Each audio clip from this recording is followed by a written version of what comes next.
काम करने के लिए अनुसूचित जाति, जनजाति और अति पिछड़े वर्ग के लोगों को दे रहे हैं। और खूब फेंको, खूब फेंको, खूब फेंको, खूब फेंको, खूब फेंको, खूब फेंको। छोड़ दीजिए इसको, छोड़ दीजिए, किसी पर ध्यान मत दीजिए। आप समझ सकते हैं ना, समझ सकते हैं। सीएम नीतीश कुमार गए थे वोट मांगने, लेकिन मिल गया इन्हें प्याज। मधुबनी में सीएम नीतीश कुमार को उस वक्त विरोध का सामना करना पड़ा जो अपने उम्मीदवार के समर्थन में एक रैली को संबोधित कर रहे थे। उन पर प्याज और पत्थर के टुकड़े फेंके गए। प्याज के टुकड़े देखकर सुरक्षाकर्मी नीतीश के सामने आ गए, लेकिन नीतीश कुमार बोले, और फेंको, खूब फेंको, फेंकने दो, उन पर ध्यान मत दो।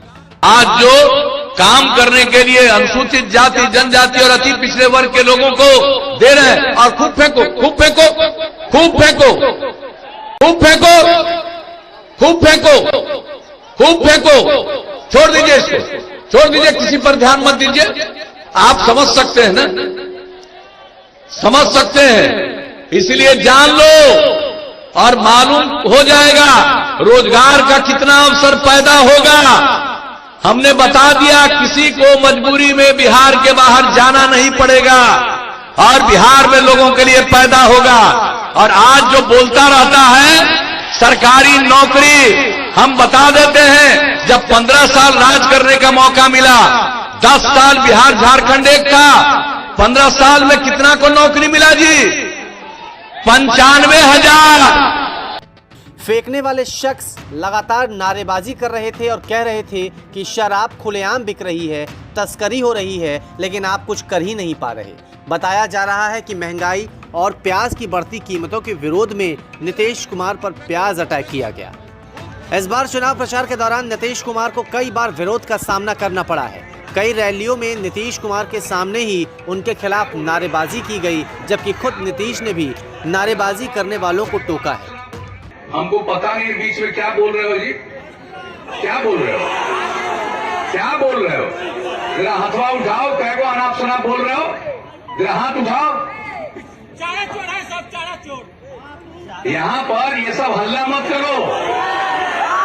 तुमको अगर वोट नहीं देना है मत दो, बिल्कुल। लेकिन जरा बताइए भाई, ये हल्ला कर रहा है सही है कि गलत है? जरा बोलिए जोर से।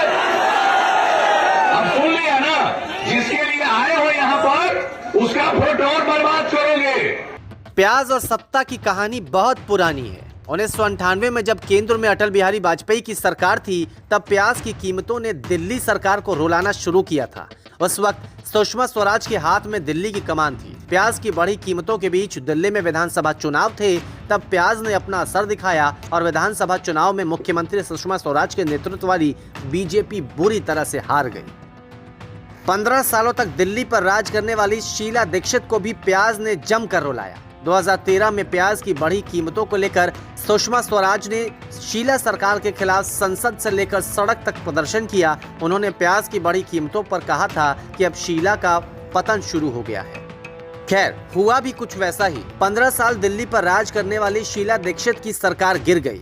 पिछले साल आपको याद ही होगा कि वित्त मंत्री निर्मला सीतारमण ने प्याज की समस्या को लेकर संसद में कहा था कि मैं तो प्याज खाती ही नहीं, और इसी बयान को लेकर निर्मला सीतारमण की खूब फजीहत हुई थी। ऐसे ही कई मामलों में प्याज और सत्ता का खेल अक्सर सियासी गलियारों में बार बार देखने को मिलता है। न्यूज़ तक ब्यूरो।